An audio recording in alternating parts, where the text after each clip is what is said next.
Hi everyone, welcome to a new episode of In Other Words with Danielle and Zara. So this is a podcast where we talk about a wide variety of different subjects, from capitalism to faith. So in other words, we talk about All the things. We try. We try really, really hard. Okay, so before we get into the nitty-gritty of this podcast, Yes. I do want to promote a local brand called The Sister Co. On Instagram, they are thesisterco.za, so thesisterco.za, and they are a local jewelry brand. I recently bought a necklace from them at the CY market, which is long closed by the time this episode comes out. But yeah, it's really nice. They've got a wide variety of different jewelry, so I would definitely recommend checking them out. Cool. We love jewelry. We do love jewelry. And we love local brands. We do love local brands. Thank you for that. You're welcome. So today we are doing sort of a deep dive sort of episode on true crime. Yes. So I do want to say that we probably will discuss some sensitive things. So if you are like very sensitive to hearing some things, then maybe give this episode a skip. But we're not exactly, well, I'm not going to be discussing any cases or anything super in depth. But obviously there will be mention of difficult things. Describing murder in We depth, will not be doing that. because neither of us have murdered anyone. And we'll never do that either, hopefully. Hopefully. Yeah. I don't know. So, yeah, we're pretty much just going to be taking a nuanced look at true crime and, yeah, what it means for society, why we like it so much, and by we, I mean society as a whole, and its effects on us, and also its origins, which are actually very, very interesting. Cool. Okay, so Danielle, as we do with a lot of episodes, I feel like it's only fair that you start us off with a definition of true crime. I shall do that. Thank you. Okay. So true crime is a non-fiction, literary, film, and podcast genre wherein the author examines an actual crime and details the actions of real individuals. So, Zara, you are probably the more avid true crime consumer than I am. I am Not to say that indeed. I never watch anything, but I've been watching this since I was like 13. yes. So do you want to give us some examples of true crime movies or series or anything like that? Anything that springs to your mind that you really loved? Well, I think that I'll give like recommendations at the end. Okay. But the one thing that I will say is that like DSTV had, I don't know if they still do, a whole channel. Just The crime channel. like the crime channel, yes. Yeah. And like the fact that you can have a whole channel and have things play 24 hours a day. Like there is enough crime out there. And enough Crazy. documentation of things just speaks to how popular the genre is. And it usually, it's not just like reporting crime, like that's the news. It's usually like serial killers or like super high profile cases or like very obscure things. Yeah. And so I think what I used to enjoy a lot growing up, which sounds weird, but I think that it was my aunt really was very fascinated with it, so I would just watch it with her. And then my gran more into the like the not true crime but fiction. I think like there's always been a fascination in my family for it, so I think that's where I picked it up. Yeah. So before, I think when I was younger, and this is probably deranged, and praise the Lord, I turned out okay. But I really enjoyed. Praise the Lord. I really enjoyed documentaries where they detailed crimes. So they take you through the story of a crime. I was always just really fascinated and horrified by that. And I always look forward to like the themed weeks, like DSTV had like a cult week where every night they'd have like documentaries on cults. But now I find, and I think that, I don't know if this is becoming more of a popular thing or not, but now instead of just simply detailing a crime, a lot of documentaries now really go into the psychology and the societal effects of crimes, and that I find like a very captivating now. Like I'm more drawn to that than just like hearing the details of a crime. Yeah. But yeah, I want to know about the history. Tell me all about it.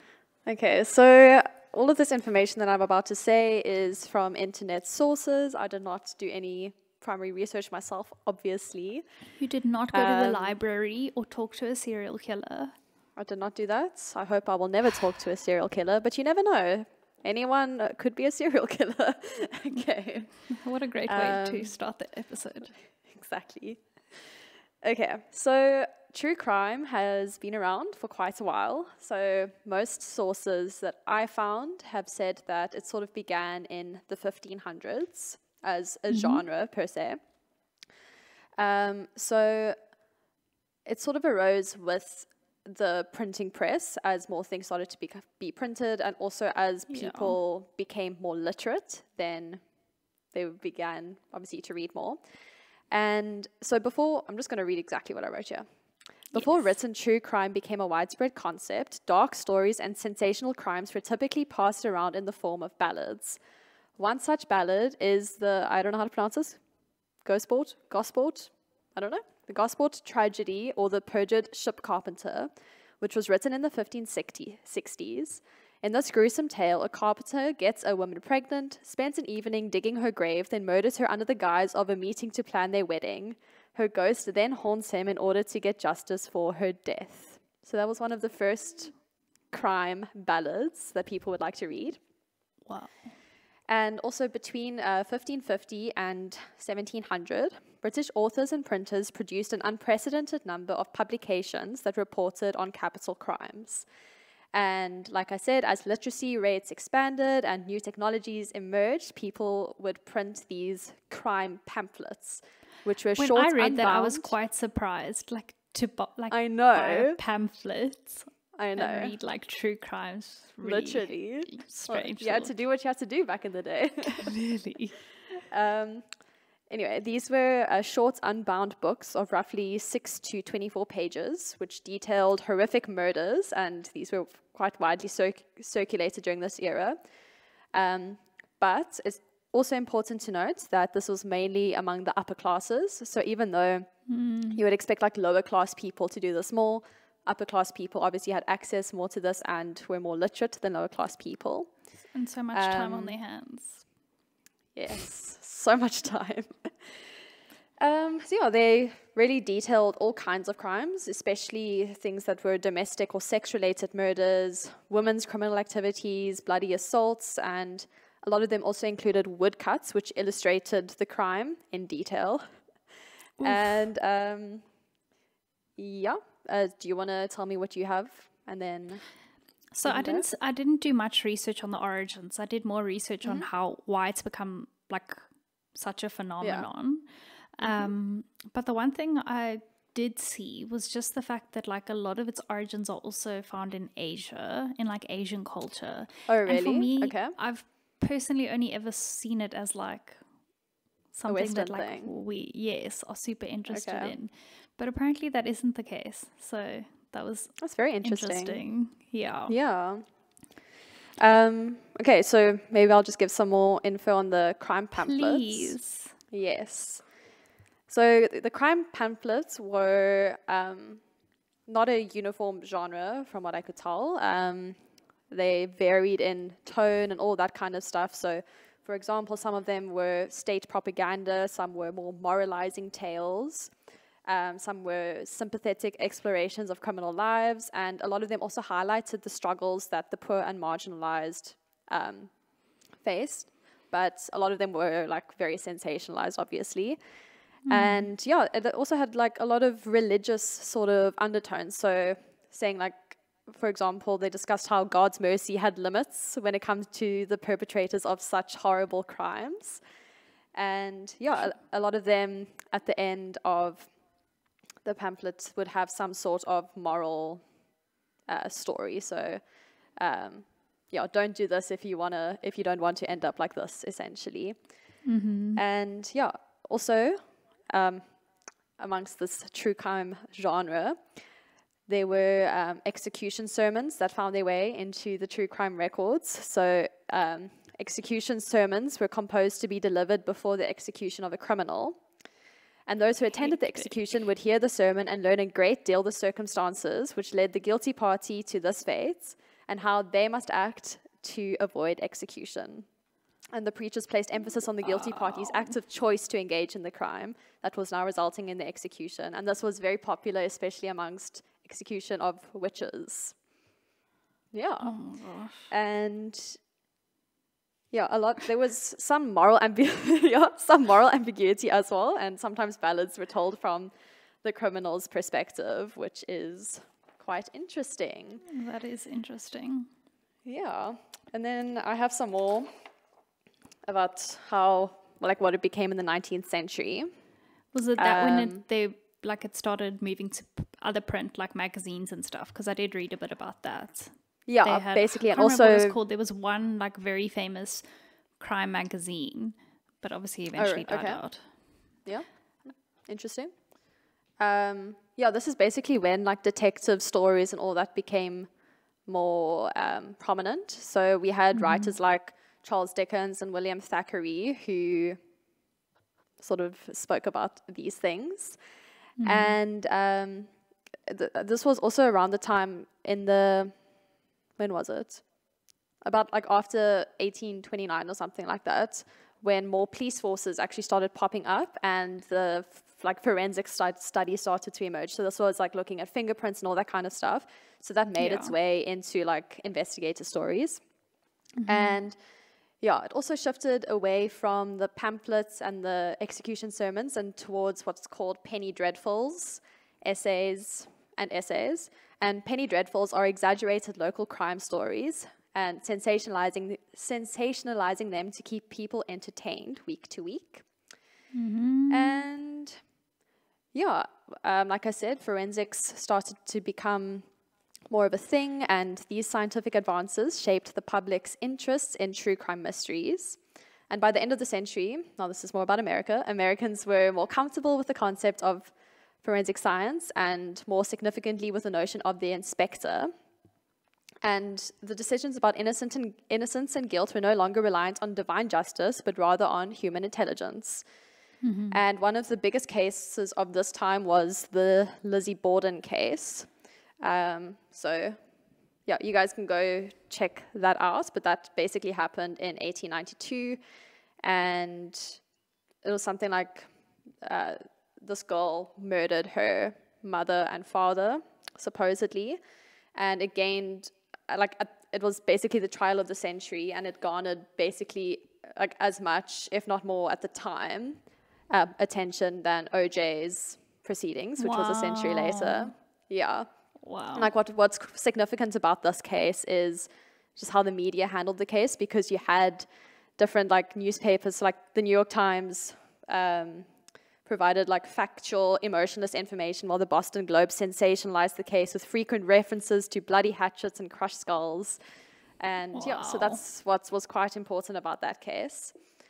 And yeah, and then another important book in 1966 was Truman Capote's In Cold Blood, which led to a surge in true crime content being consumed. And a quote that I got, I can't remember where it was from. A lot of this, these are not my own words. I'm just saying a lot of this is literally... She's not plagiarizing everyone. I'm not plagiarizing, yeah. Just go do your own research. So one quote that I liked that says, since the early modern murder pamphlet, true crime has asked us to consider how we, as a society, both contribute to and learn from the most shocking acts of our age. Yeah, obviously now it's gotten... get into that. It's gotten more popular. I think the first mainstream true crime podcast was called Serial, which was created in 2014. And yeah, since then... I listened to that today. Did you? Nice. Yeah. Since then, it's gotten very, very popular. And Zara, do you want to tell us why? So before we even go to why people like it, we'll just talk about the growing genre. So it's interesting how true crime as a literary genre or a genre of entertainment has developed along with psychology. Yeah. So like the term serial killer was only, what would the word be? Only coined in the 1970s. So they didn't actually have a wow. word for serial killer. And like Jack the Ripper is referred to often as the first documented serial killer. But I mean, there were serial killers far before him. They probably 100%. been throughout the history of man.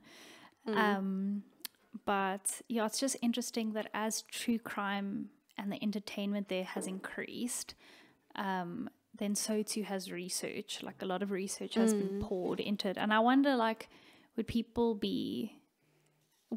academics or those in the academic field, Academia. academia, so passionate because of the growing interest of like people, or are people more interested because of the growing research? It's all very interesting how the two play off of each other. But since 2006, it has been the fastest growing genre Wow. in film and TV. And I saw this on pretty much every website I went to, is that women are by far in the majority I also saw that, of people who consume true crime. And many people will say that it evokes fear, or it serves as a warning, or as some sort of awareness or entertainment. There are various reasons. But I think the reason why it's become so popular is because I don't know if we are more desensitized as a society now than back in the day.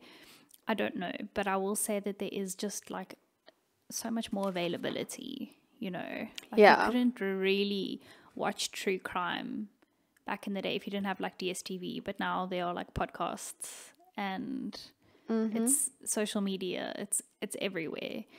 So I think because of the availability, I think that's why the genre has grown.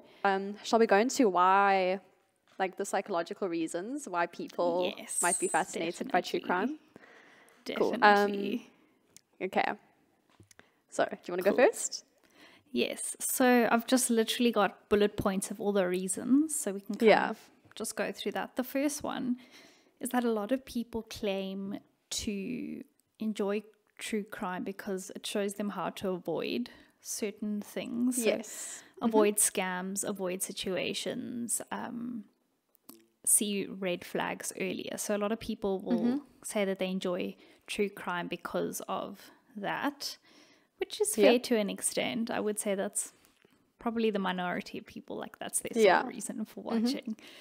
But yeah, that would be the first reason.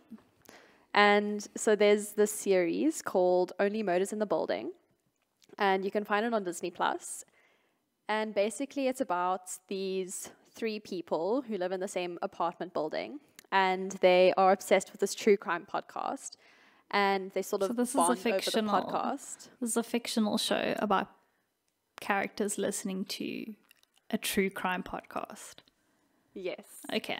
And and then basically someone gets murdered who lives in their building, and they decide that they're going to, they're basically going to investigate this, and they're going to start their own true crime podcast.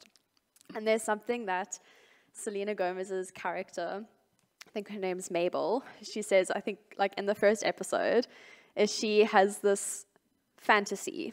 I think that's the exact word that she says, that like if someone breaks into your house or whatever, she knows how to survive. She knows what she's going to do. Like if they get on top of her, she's going to grab her knitting needle and she's going to stab them, and that's how she's going to survive. And like that's something I think about all the time, because honestly, even though I'm not like an avid true crime consumer or anything like that, I mean, when you're living in South Africa, every day that you read the news is a true crime episode. So like I always think, for example, when I'm walking back to my car from my work or whatever, I have this big 1 liter stainless steel bottle I carried in my hand, and I'm like, if anyone tries to attack me, I'm that bashing is very them in tactical. I need to get a bottle like that now.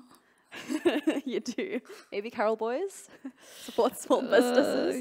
Yeah. I don't know if that episode would have come out yet, but I think stay tuned. that's funny. It might have. So yeah, I think it's just something that goes on in our heads. Like, how are we going to protect ourselves in the worst possible situation? Yes. Yeah.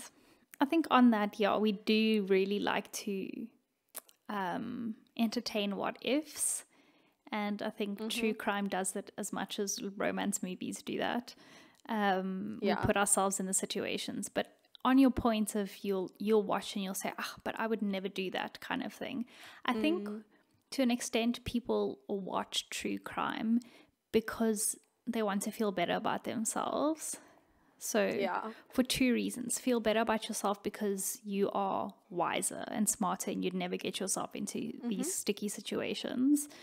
And then also feel better about yourself because you look at how terrible and evil people in the world can be. And it's like, definitely. well, maybe I did something bad, but at least I didn't kill anyone. It's interesting how those shows make us, as the watchers, the morally superior. Yeah. Definitely. Another reason that I have down is we're interested to know what drives people to do the unthinkable. So a few articles that I read all basically said that, humans are complicated. We all sort of have a, like that deep dark side that you sort of want to push away, hide away. Yeah. And then these people who do these true crimes are truly just letting everything, like their worst possible intentions, they're actually doing those things. Yeah. And so we're interested to know, like, what drives these people, like what is happening in like the inner workings of their mind. Because most people don't commit crimes, so obviously when we read about these things that happen, we're like, that is very interesting, especially like the very, very strange ones. Like it's like we wouldn't necessarily watch something about someone who like pickpockets unless it's like a whole gang of them, maybe like no, for sure. But that's what I said previously. It's like those very interesting serial killer cases, or like exactly, for sure. So I think another, just very much adding to your point, is I think as humans we are curious, especially by the unusual. And as humans, I think in our human minds we do seek to understand, like, the minds of other people. Like, we all have some sort of interest in human psychology.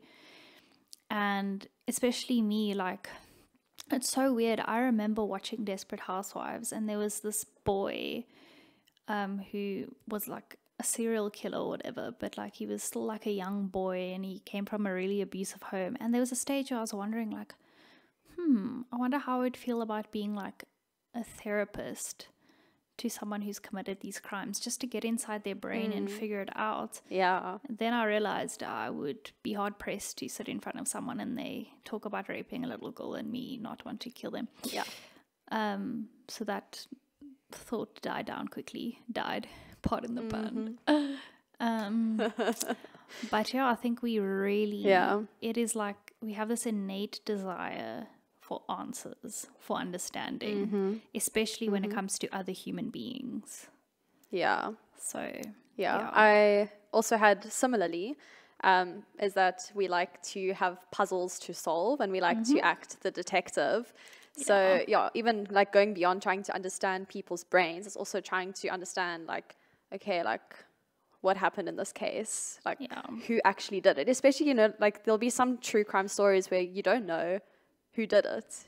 I think the Zodiac killer was only I think he might have been discovered recently, but like for a very long time nobody knew who he was. Like there was lots of different theories. So like when you watch things, you kind of, your brain's immediately going like, no, it has to be this person because that's too suspicious, or anything like that. I feel like that about Madeleine McCann. I always will. There's just 100%. too Everyone many has their theories. Suspicious events surrounding that whole ordeal.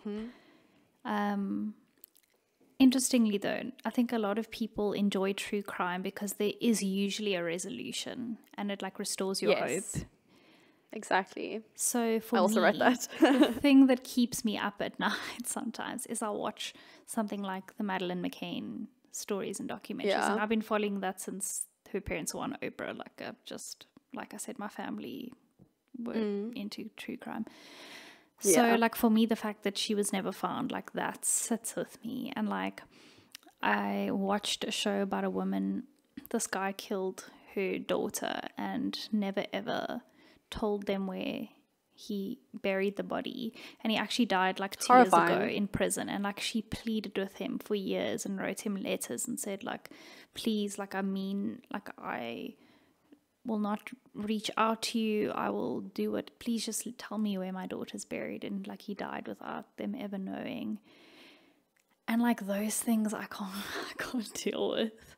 And so I think we definitely do enjoy the true crime where there's a resolution. Like in fiction, like it's fine if it ends on like a cliffhanger and you expect that. But in real life, like we don't like that. So we like resolutions, and true crime often gives us that. Yeah.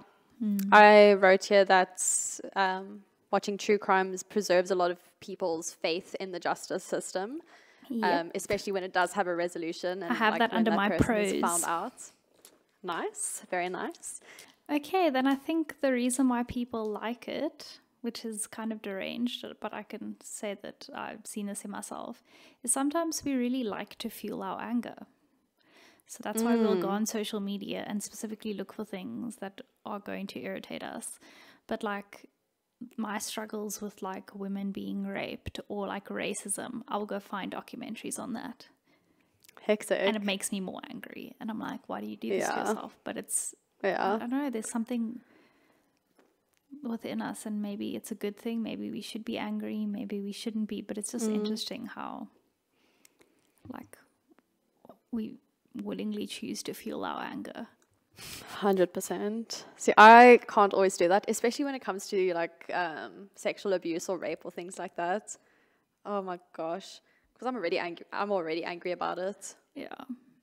And also like, especially if it's sort of a what is the word, like a true crime series, but like a true crime series, like not a documentary, like someone acts as the person. And like I don't like it if they have to actually show everything that they did. See, so like, just leave it to the imagination. So I don't really watch stuff. It's more like documentaries. Yeah, documentaries, like, which is there was this one about this woman who literally like took her little sons and like dropped them off at people's houses for the night. And I'm like, the anger that is fueled within me. Horrifying. Anyway. I also wrote that people are drawn to the adrenaline of fear. So Psychology Today says that the most basic and the most powerful emotion in all of us is fear. So we are drawn to it naturally.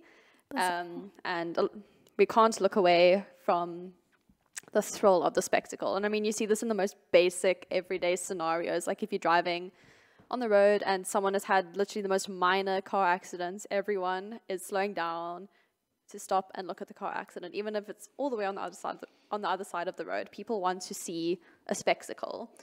And there was this quote that I really liked. It might have also been from Psychology Today, but it says, serial killers allow us to experience fear and horror in a controlled environment where the thrill is exciting but not real.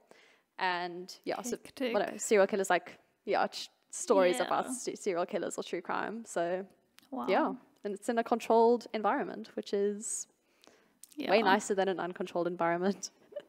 I think my last one is that people enjoy true crime, or people say that they watch true crime, like specifically documentaries for quote unquote research. So people dub it as research, whatever. Okay, if you say so. So yes, those are. I'm also the reasons why people like true crime, and I think I fall into all of those categories at some point or in some shape or form. Definitely. Okay, so we're going to discuss the effects on society. Are we going to do positive and negative effects, or how do you want to do it? I basically just did general pros and cons. So I didn't Yes. necessarily divide it into society or personal. So I kind of Oh, no, mixed me it all neither. up. Yeah, I also did. Okay, but I just cool. divided it into Yeah. positive and then negative. Yes, Should we me start too. with the Me too. negative? I think so. That just feels Let's do that. better. Yes. We'll channel our So much inner better. true crime documentary by giving the terrible, terrible stuff first, so that at the end we can have Yes. some Justice. light at the end of the tunnel. Yes. Yeah. Okay.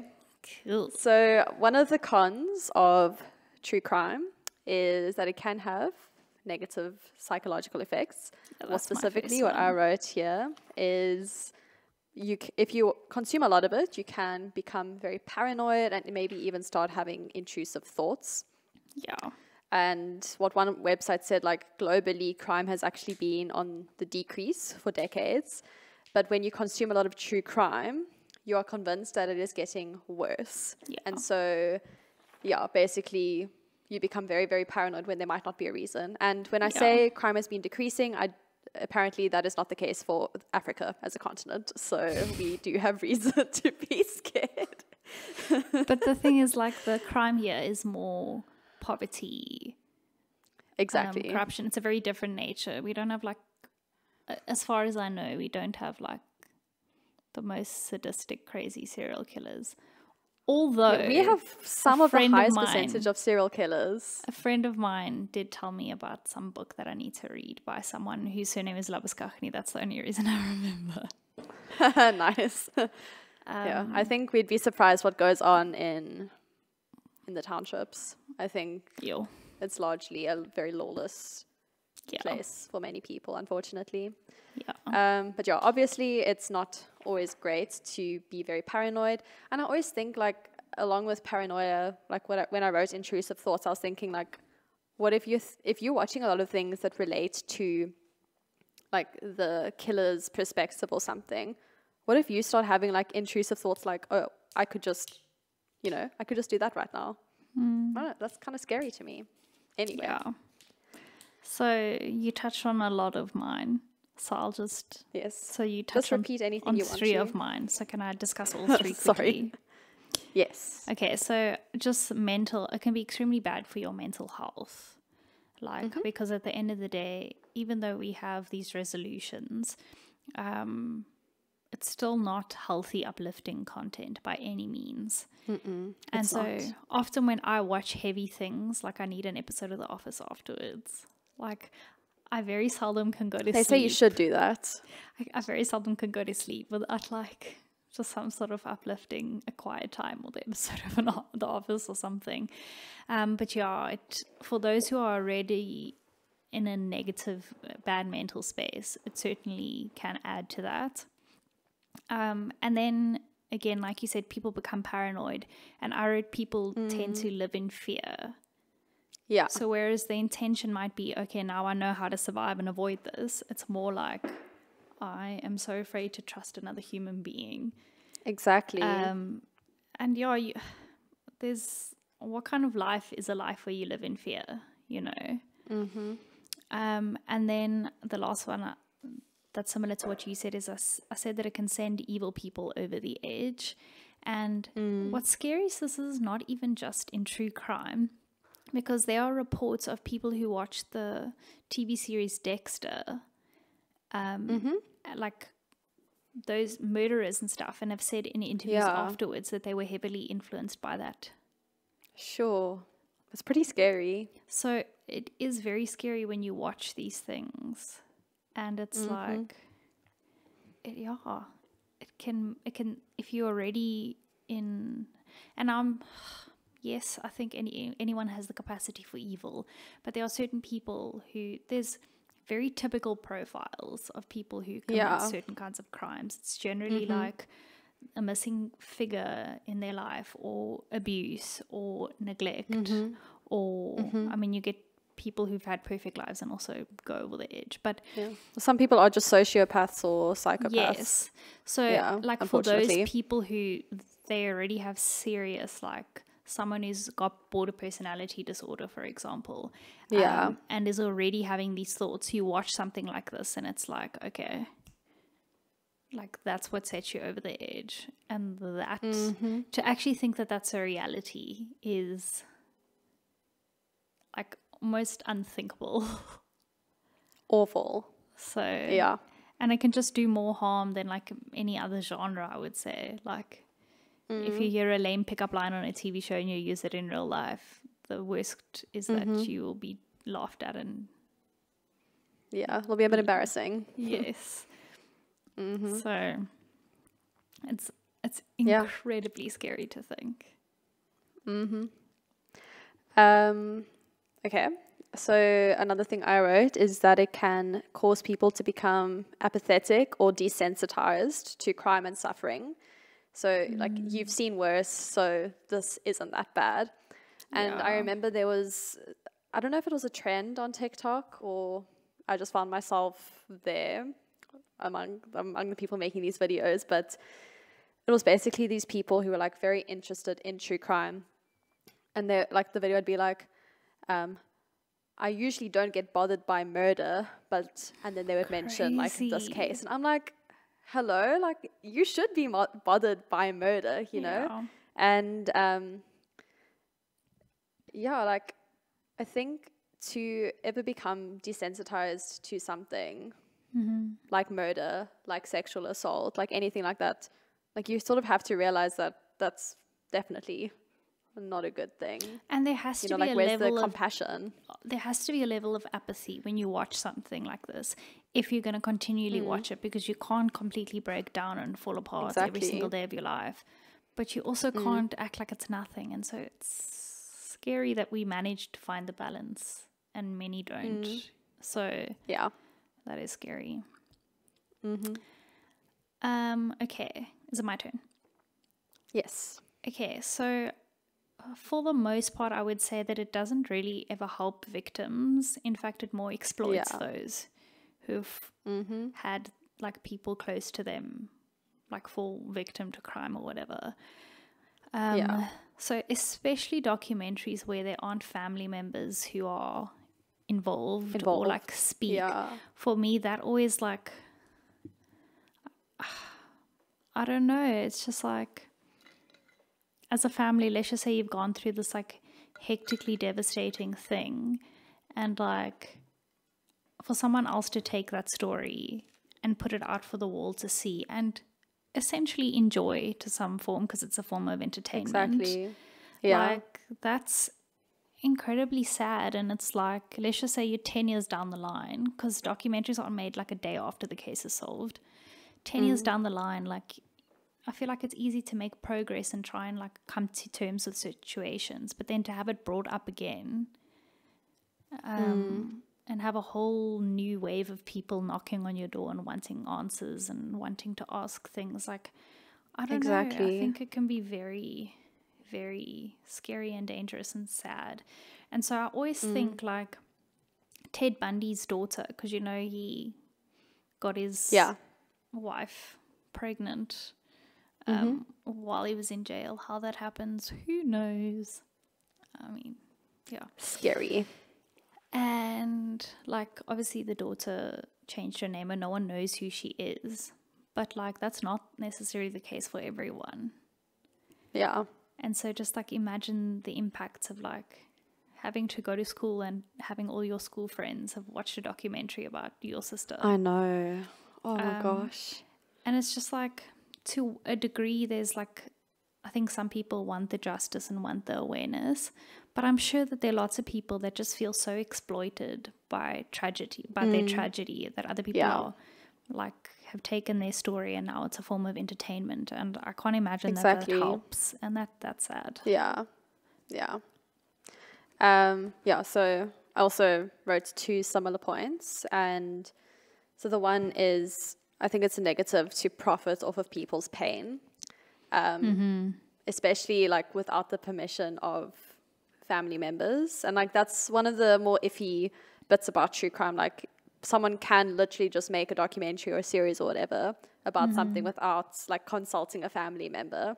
And imagine going through, now you've gone through something difficult and now you're like, okay, someone's like, okay, you should just sue them for the doc. Imagine like... Yeah, like, no, thank you. The energy. And Yeah, so like, it's a very weird thing to think about, especially, yeah, like there was this sort of meme going around of podcasters or YouTubers who would randomly insert ads into the weirdest parts of their like episodes, like, detailing specific cases. So we're like, oh, and she was stabbed while she was cooking her meal. But you don't need to worry about that if you have HelloFresh, you know, like that kind of meme going around, like literally, you know, it's like, What the heck? yeah, should we profit off of people suffering? And then my other point was, I called it the death of morality, which is, you know, finding enjoyment in a real person's suffering. And like, just for example, people have a favorite murder. This is my favorite crime that happened. And it's like, should we be having a favorite murder? Like, it's sort of weird to think about. Yeah, exactly. Wow. So yeah, it all just like goes back to, you know, being desensitized, and it essentially all becomes entertainment for you. And yeah, those are my points. Well, not all of them, but relating to that. Yes. Okay, then my next one was it gives sociopaths and narcissists exactly what they want.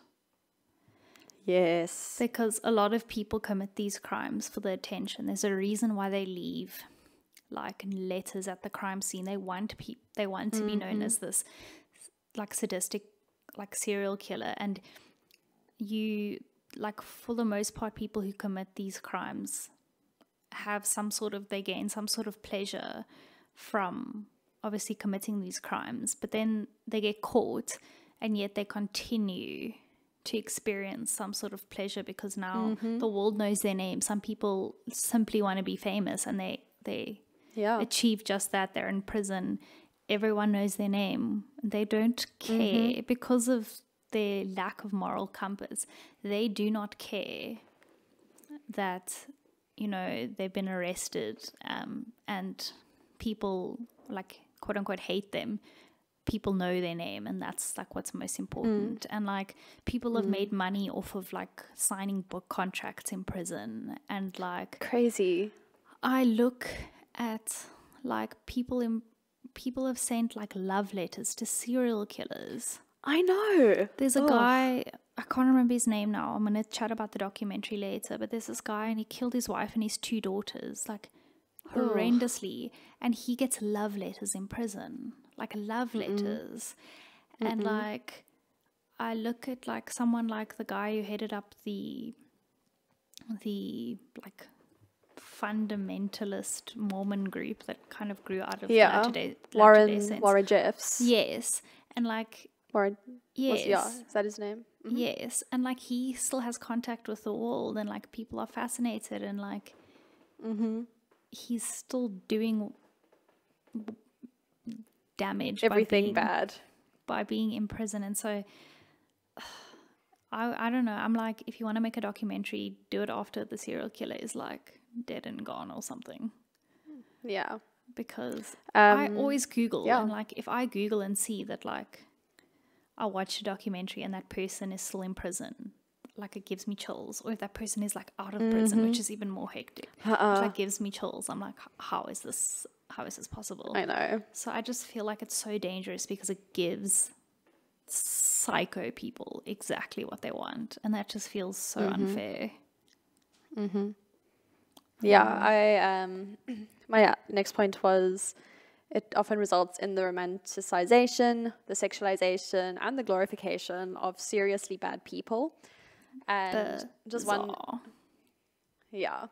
and there seems to be this phenomenon when casting like really bad people in series or whatever, that they sort of, you know, they make them more attractive. Like, let's just say it as it is. Yeah. And like, just for example, Ted Bundy, while he was like an attractive man, like he was that was his whole thing. Like, he would sort of rope these women in. Normal. But I mean, when they casted Zac Efron into that movie, what's it, Wicked something? Yes. I don't know. It's a very long title. Extremely Wicked, Shockingly Evil, and Vile. Yeah, like to me, Zac Efron is way, way, way more attractive than Ted Bundy ever was. I know why. Yeah. But the comments people made about Zac Efron as Ted Bundy were horrific. Like, oh, I would let him murder me. I would let him do you know what with me if he wanted to. And I think like this sexualization and glorification of bad people is, you know, it makes me feel really icky. Yeah. No. That's a no. So I think it That's does, a no like, for it just me. does something to your brain, because we have this, I think as humans, you have this thing where you associate good-looking people with, like, being better. It's just, like, a societal thing. Yeah. So, yeah. Yeah. Okay, and then I wrote that the influence that it can have on people's judgment can be dangerous. So true crime is dominated by the media, and the media allows you to think one way. So the way that something is reported or documented, it's the same as like anything else in the news. It like causes you to believe one thing or the other. So like, for example, all the documentaries that have come out on Madeleine McCann, a lot of people have blamed her parents, and then other people don't think it's her parents at all. And that is purely based on the way it's written about, the way it's spoken about, the way that it is filmed. And that is, that I think is dangerous, especially like in countries like the US, where they have a jury. Like imagine being on a jury and being like trying to be objective when you've watched all these things and seen all these things and you've been fed a specific narrative. So I think that can be dangerous, especially because if you, let's just, for example, you see like you gain this hatred towards serial killers and you're fascinated by them, and then you get put on a jury and it's like, I want to be one of the people that bring down a serial killer, and then you like accuse an innocent man. Like, I don't know, it just seems like you can be heavily influenced. And I think it can be more dangerous than like another genre, because it's like crime, it's people's lives. Yeah. So Yeah. Definitely. Scary. And Indeed. yeah, I wrote it can encourage vigilantism at the expense of due process. So basically, public opinion can shape anything. And I think even now, with the rise of social media, you can actually watch true crime as it happens, in the sense... Johnny Depp and Amber Heard. Yeah. And also, like, just for example, one of the sites, was her name Gabby Petito? I don't know if you remember that. I think it happened last year. But she was like a YouTuber or something like that. I could literally be saying false things. Who went missing. Her boyfriend or fiance or whatever was accused. Yeah, and basically at the time, everyone was saying it was the boyfriend, it was the boyfriend, it was the boyfriend. Because, you know, people think that they can now become these detectives. Yeah. And it can definitely skew how things happen, because like you said, you know, people are being involved in these cases as they happen, essentially. Yeah. So yeah, that could be quite scary, I think.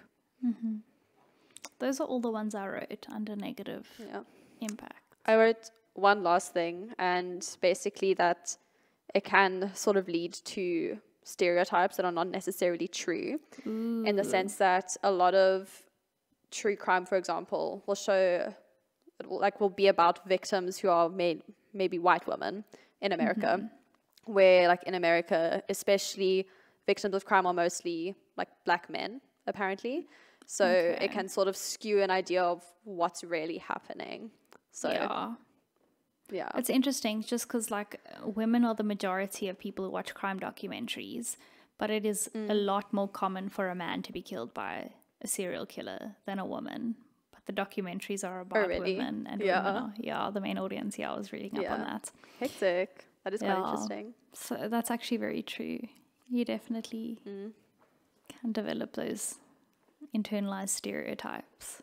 Like every antisocial person, like you're like, oh, they were abused as a child and they're antisocial. They're about to kill someone. Exactly. Not cool. Not cool. Okay, so we've got a lot of cons. I have quite a lot less pros, to be honest, but I think we can still chat them.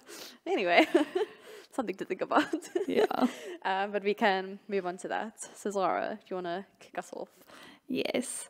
So the one thing that I think is a weird positive about true crime is you realize that things can in fact happen to you.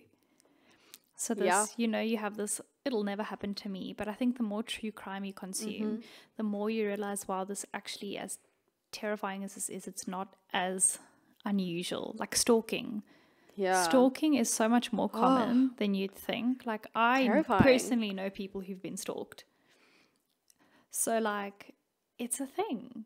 And so I think it is a thing. When you consume true crime, you become a lot more like aware of the fact that you can't live in blissful ignorance actually, because it can happen to you.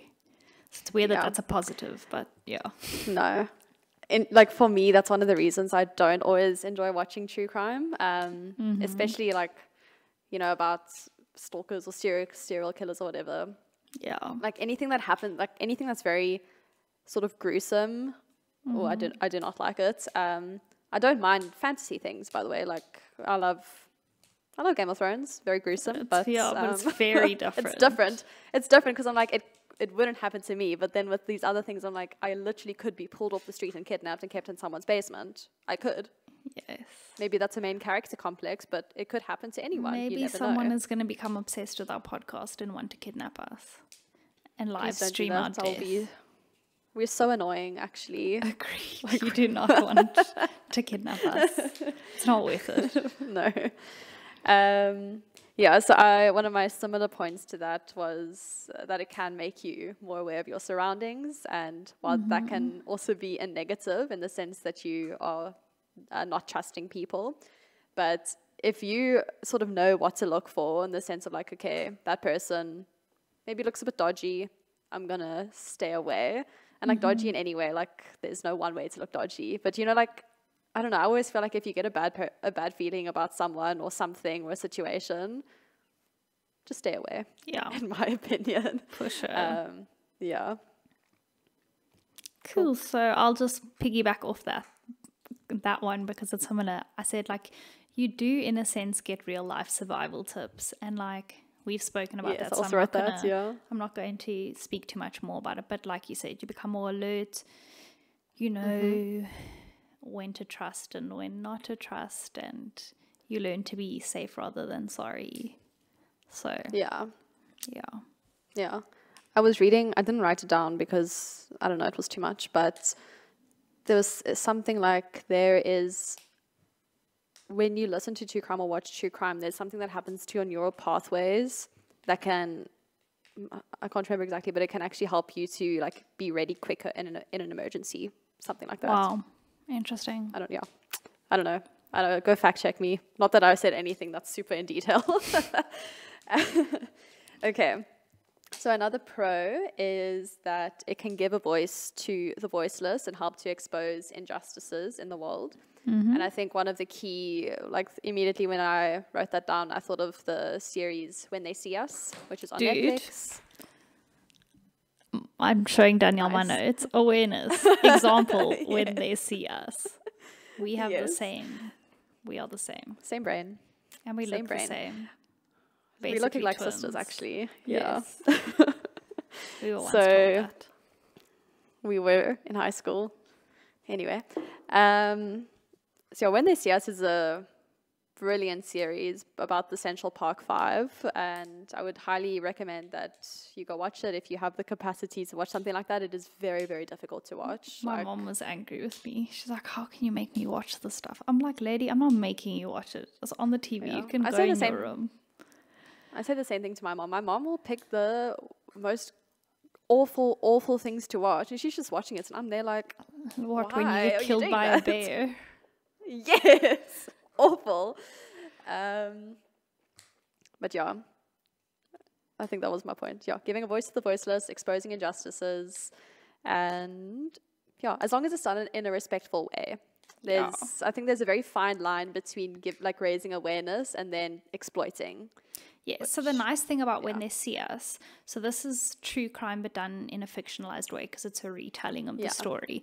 But all the boys were involved in the making of that. Good. So you'll see on Netflix, there's When They See Us, there's like a special that where I think it was Oprah interviewed the director. I watched it. The director and the men who were accused, wrongfully accused. But yes, it definitely provides an awareness that is, I think, very, very important. I think the way you put it was it gives a voice to the voiceless is a very good way to put it. Thank you. Yes. Cool. Your turn, I think. Yeah, we keep on having the same points, so I lose track. That's okay. Stop copying me. Okay. Sorry.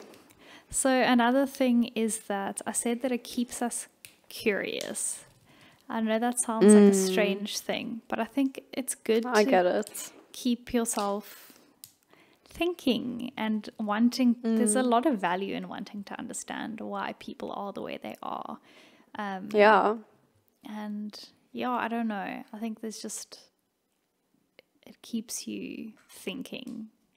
And I think that that's cool. I get you. I don't know if I'm weird. Yeah. Yes. And I also wrote that it can inform people how the justice system works, or in some cases doesn't work. And I think that's a good thing. I think we are largely sort of unaware of how things go down unless you watch maybe documentaries or something about a trial. One really good, this is not necessarily related to my point, but another, apparently it's in the true crime genre, is the trial of the Chicago 7. Yes, I still haven't watched that movie. It's really good, really, really good. It obviously focused largely on the trial, as the name would imply. Which is important because, a lot of the time you only see the first part and not the second part. Yeah. But someone can be arrested and charged, but the trial is a whole other monster to tackle. On the other hand, like someone also said, one of the bad sides of that, of how a lot of series, like especially if it's fictionalized, how it shows the trial, it can make it seem more exciting than it actually is in real life. So like people, so people will go into exhausting. Yeah, especially if you're part of a jury, you might think like, oh, it's going to be so exciting and so spicy and all that kind of stuff. But in reality, it's not. And people like lose track. They're not really interested anymore. So that's on the other side. This is my last point. But as I'm reading it, it's not none more. It's not so much. Oh, none more. Perfect. I have none more. It's not so much as a general pro, but it is a pro for some people. And that is that for a lot of people, true crime soothes them. So a lot of people can literally listen to a podcast about true crime and it puts them to sleep. And I'm like, you know what? You got to find what works for you. I'm also like, maybe that's kind of a con. Maybe you should be thinking about why you are soothed by people suffering. I thoroughly enjoy true crime. But like I said, like I have to watch like an episode of The Office before I go to sleep. I can't just watch something and then merrily just fade into oblivion. Hop onto bed. No, thank you. I read, I think there was some article saying like, how do you know if you're watching too much true crime? Like, how do you know if you're being bothered by it? And one thing they did say is like, if you are feeling like that, you know, watch a comedy series or something in between. So you are doing the right thing, Zara. Good job. Thank you. Okay, that's all I have. Yeah. I had a quote that I forgot to read. I'm ready for it. Basically, it said, true crime turns the courtroom into entertainment and it transforms people's real lives into narratives for us to consume. So there we are. That is exactly what it does. Yeah, I hope you guys enjoyed this episode. Obviously, there's a lot to say about true crime. It's a very, very big genre. Lots of people have lots of thoughts on it. But I think at the end of the day, everyone can enjoy some aspect of it. Yes. I might not always be watching everything, but I watch some things. Yes. You need to just watch Unbelievable. Start with that. No, I will. Of all my I really will at some point. I'm sure I'll watch more Gilmore Girls at some point. At some point. So true. Okay. I'm interested. No one ever interacts. Okay. But I just want to say, people are lame. Please like and subscribe and rate this podcast and follow us on Instagram. But the one thing that I like the most is when people interact. And so I'm interested to know, this is a kind of fun topic and a little bit different to the stuff we usually do, and like fairly focused in on one thing. And so I'm interested if there's more stuff like that people are interested in us doing. So I can say that I do want to do more episodes like this, and it's fun. I did want to do one on the family channels and the ethics of like child YouTubers and all that kind of stuff. I think that'll be quite interesting to do a little deep dive episode on that as well, because that topic makes me very angry. So yeah. Cool. Okay. All right, guys. Well, thank you for journeying with us through this episode. And don't kill people. Thank you. Do not do that. Don't become part of a true crime series, especially if you're the main character in it. That's always a bad. Because then either you end up dead or you end up the serial killer, and neither of those are terrible good positions to be in. Anyways, guys. Okay. Remember. So. Sharing is caring. Sharing is caring. So. In other words. Share this with everyone you've ever met. People who love crime. True crime. People who hate true crime. All the people. Share it with everyone. All the people. All right. Okay, guys. Bye. Bye-bye.